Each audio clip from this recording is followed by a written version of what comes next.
Hello everyone, welcome to Job Saathi. आज इस video में हम बात करेंगे types of railway jobs in India. तो आप अगर चैनल पे नए हैं और अभी तक सब्सक्राइब नहीं किया है तो सब्सक्राइब कर लीजिए। बड़ी संख्या में सरकारी नौकरी देने वाला रेलवे ये सबसे बड़ा विभाग आता है। बहुत सारे लोगों की रिक्रूटमेंट हर साल यहाँ पे की जाती है। कुछ जॉब्स यहाँ पे टेक्निकल होते हैं, कुछ जॉब्स नॉन टेक्निकल होते हैं। हर फील्ड के लिए अलग अलग जॉब्स अवेलेबल है। मतलब 10वीं के लिए अलग जॉब है, 12वीं कक्षा पास कर लेते हो तो अलग जॉब है, ग्रेजुएशन कंप्लीट कर लेते हो तो अलग जॉब है, पोस्ट ग्रेजुएशन कंप्लीट करते हो तो अलग जॉब है। तो ये जो रेलवे का जॉब है ये 4 पार्ट में डिवाइड किया गया है। सबसे पहले आता है group A, group B, group C और ग्रुप डी। तो ग्रुप ए में कौन से आता है? अगर आप इंजीनियरिंग ग्रेजुएट हो, बीएससी ग्रेजुएट हो तो ये सारे जो जॉब्स है वो ग्रुप ए में आते हैं। ग्रुप बी और सी में यदि आप 12वीं कक्षा की परीक्षा पास कर लेते हो तो बहुत सारी नौकरियां ग्रुप बी और ग्रुप सी में आपको मिल जाती है। और ग्रुप डी में अगर आप 10वीं कक्षा की परीक्षा पास कर लेते हो तो आपको ग्रुप डी में जॉब मिल सकती है। तो जैसे ये ग्रेजुएशन है, पोस्ट ग्रेजुएशन है, 12th है, 10th है। 10th का मान्यता प्राप्त बोर्ड से आपको सर्टिफिकेट मिलना अनिवार्य है और साथ ही आपको कॉम्पिटिटिव एग्जाम्स देनी होगी। उसमें अगर आप सिलेक्ट हो जाते हो तो ही आपको ट्रेनिंग के लिए भेजा जाएगा। अब हम स्पेसिफिकली बात करेंगे कि ग्रुप ए में कौन कौन सी पोस्ट आती है, ग्रुप बी में कौन कौन सी पोस्ट आती है, सी और डी में कौन कौन सी पोस्ट आती है। तो चलिए स्टार्ट करते हैं। सबसे पहले आता है ग्रुप ए। ग्रुप ए और ग्रुप बी के जो पोस्ट है उसमें ऑफिसर की पोस्ट होती है। तो इसका जो सिलेक्शन है वो एंट्रेंस एग्जाम के माध्यम से होता है। सबसे पहले एंट्रेंस एग्जाम होगी और उसके बाद ही कैंडिडेट का सिलेक्शन किया जाएगा। तो ये जो ग्रुप ए और ग्रुप बी के पोस्ट है वो 3 श्रेणी में डिवाइड किए गए हैं। सबसे पहले आता है प्रशासनिक, दूसरा आता है टेक्निकल और तीसरा आता है मेडिकल। प्रशासनिक पद पे जो पोस्ट आते हैं तो उसके लिए यूपीएससी सिविल सर्विसेज एग्जाम का आयोजन करता है। तो वो आपको पहले एग्जाम देनी होगी। इसके लिए योग्यता इस प्रकार है कि डिसिप्लिन में आपको ग्रेजुएट होना जरूरी है। अब हम बात करेंगे दूसरे श्रेणी की, टेक्निकल। टेक्निकल पद के लिए इंजीनियरिंग सर्विसेज एग्जाम देना जरूरी होता है। तो इस पोस्ट के लिए योग्यता इस प्रकार है कि इंजीनियरिंग में ग्रेजुएट होना जरूरी है, बीई और बीटेक या एमएससी होना अनिवार्य है। अब हम बात करेंगे तीसरे श्रेणी के बारे में जो है मेडिकल। मेडिकल पद की रिक्रूटमेंट के लिए आपको मेडिकल एग्जाम देना जरूरी है, जिसके लिए योग्यता होगी एमबीबीएस, मतलब मेडिसिन में ग्रेजुएट डिग्री होना अनिवार्य है।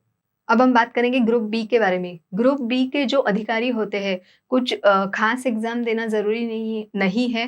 जो भी आपका 12th हुआ है, 10th हुआ है तो उसमें जो अंक प्राप्त हुए हैं मेरिट लिस्ट के अनुसार कैंडिडेट का सिलेक्शन किया जाएगा। ग्रुप सी में भी जो स्टाफ सिलेक्ट किया जाता है वो भी रेलवे ऐसे ही रिक्रूट कर देता है, उसके लिए कोई एग्जाम नहीं है। मतलब कुछ पोस्ट के लिए एग्जाम नहीं है लेकिन कुछ पोस्ट ऐसे भी है उसके लिए एग्जाम देना जरूरी होता है। अब हम बात करेंगे कि ग्रुप सी और ग्रुप डी में क्या होता है, मतलब कौन कौन से पोस्ट उसमें आते हैं। तो ग्रुप सी में क्लेरिकल स्टाफ, सुपरवाइजर, ये सब कर्मचारी आते हैं। और ग्रुप डी में भी बहुत सारे कुशल कर्मचारी ही आते हैं। तो इनका जो पोस्ट है, इनका जो नियंत्रण है ग्रुप सी और ग्रुप डी के पोस्ट पर जो भी रिक्रूटमेंट होता है वो आरआरबी द्वारा किया जाता है। कुल मिला के देश में टोटल 19 रेलवे रिक्रूटमेंट बोर्ड है, इनका नियंत्रण आरआरबी करता है। तो अब हम बात करेंगे कि रेलवे में 10वीं के बाद अगर अप्लाई करना है तो कौन कौन से जॉब आप कर सकते हो। तो सबसे पहले आता है टिकट कलेक्टर। टिकट कलेक्टर का भी जॉब आप कर सकते हो।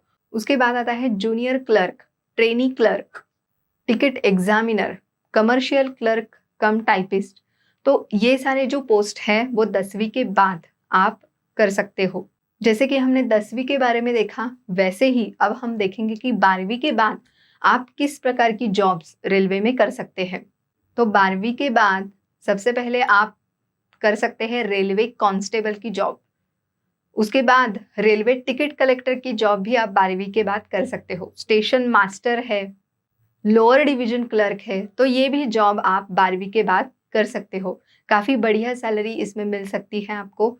तो आप 12वीं के बाद आपको कई सारे ऑप्शंस हैं, आप ये भी कर सकते हो। उसके बाद आप रेलवे ड्राइवर बन सकते हो, ट्रंकमैन बन सकते हो, असिस्टेंट लोको पायलट भी बन सकते हो। तो लोको पायलट कैसे बने, इस विषय पर मेरा वीडियो है, वो भी आप चैनल पे मेरे देख सकते हो। हेल्पर की जॉब कर सकते हो, स्टोर कीपर की जॉब कर सकते हो, सिग्नल मेंटेनेंस का काम भी आप 12वीं के बाद कर सकते हो। अब हम बात करेंगे ग्रेजुएशन के बाद आप किस प्रकार की जॉब रेलवे में कर सकते हैं। अगर आप इंजीनियरिंग फील्ड में ग्रेजुएट हो तो आप रेलवे में इंजीनियर बन सकते हो। लेकिन अगर आपका बीएससी, बीकॉम या बीए में ग्रेजुएशन हुआ है तो कौन कौन से जॉब आप रेलवे में कर सकते हो, इसके बारे में हम बात करेंगे। तो उसमें आता है commercial apprentice, traffic apprentice, traffic assistant, clerk कम टाइपिस्ट, अकाउंट असिस्टेंट कम टाइपिस्ट। मतलब बहुत सारे जॉब्स हैं, बहुत सारा अच्छा करियर इसमें है। जॉब भरे ही पड़े हैं, बस आपको डिसाइड करना है कि आपको करना क्या है। बहुत सारे लोगों को ये जानकारी नहीं है कि रेलवे में सांस्कृतिक कोटा के अंतर्गत बहुत सारे प्रकार के कलाकारों का सिलेक्शन किया जाता है। उनके एक्सपीरियंस के आधार पर उनका सिलेक्शन किया जाता है। तो इसके लिए 10वीं पास होना अनिवार्य है, मतलब मान्यता प्राप्त बोर्ड से आपको 10th पास होना अनिवार्य है।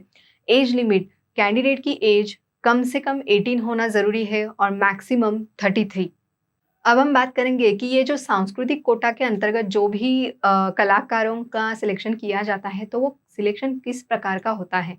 तो रिटन एग्ज़ाम भी होती है और उसके साथ-साथ जो भी संगीत में है, नृत्य में है, नाटक में है, तो उसका सर्टिफ़िकेट होना ज़रूरी है और साथ ही साथ में आपकी रिटन एग्ज़ाम भी होगी।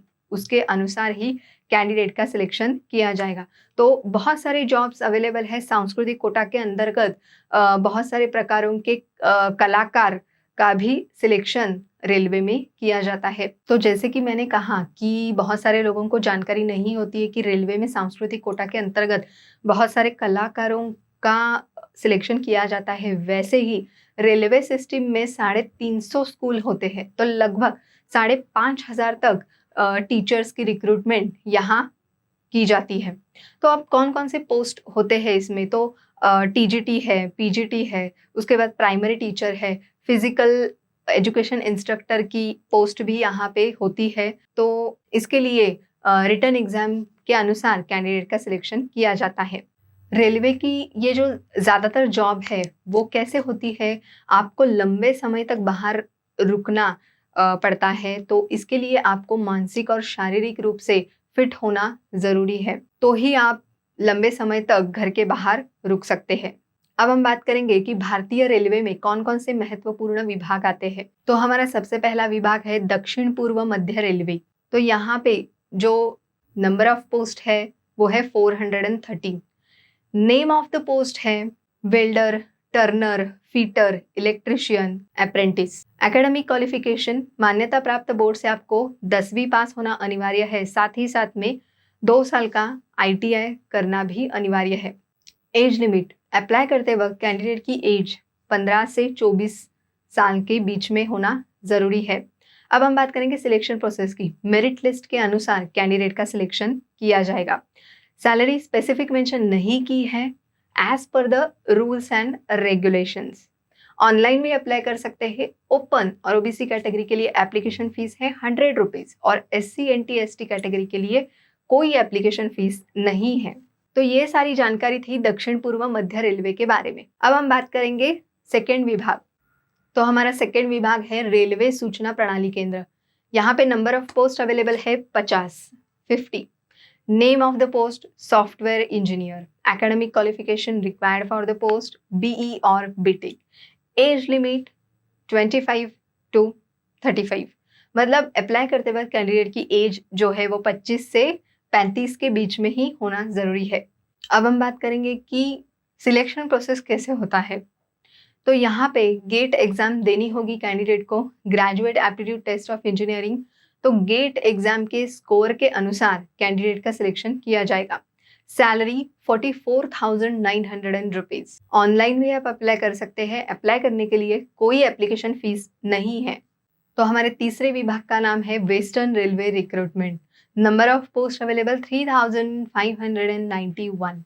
Name of the post apprentice. Academic qualification required for the post 10th plus ITI, मतलब मान्यता प्राप्त बोर्ड से आपको 10th पास होना अनिवार्य है और साथ ही साथ 2 साल का ITI करना भी अनिवार्य है। अब हम बात करेंगे एज लिमिट के बारे में। कैंडिडेट की जो एज है वो मिनिमम 15 होना जरूरी है और मैक्सिमम 24 होना जरूरी है। अब आता है सिलेक्शन प्रोसेस। कैंडिडेट का जो सिलेक्शन है वो मेरिट लिस्ट के अनुसार होगा। अब हम बात करेंगे सैलरी की। 15,000 टू 63,000 तक की सैलरी आपको मिल सकती है। ऑनलाइन आप अप्लाई कर सकते हैं। अप्लाई करने के लिए कोई एप्लीकेशन फीस नहीं है। नेक्स्ट विभाग का नाम है East Coast Railway recruitment. Number of post available 561। Name of the post pharmacist and nursing. Academic qualification required for the post BSc nursing और फार्मेसी। अप्लाई करते वक्त कैंडिडेट की एज 38 से कम होना जरूरी है। इस गवर्नमेंट जॉब में रिटन टेस्ट के अनुसार कैंडिडेट का सिलेक्शन किया जाएगा। Salary 9,300 to 34,800 rupees. ऑफलाइन ही आपको अप्लाई करना है। अप्लाई करने के लिए कोई एप्लीकेशन फीस नहीं है। तो गाइज, इस वीडियो में हमने बहुत सारे टाइप के रेलवे जॉब्स देखे हैं। इस वीडियो रिलेटेड अगर कुछ डाउट है, कुछ क्वेरीज है तो आप कमेंट करके पूछ सकते हैं। Thank you so much and take care.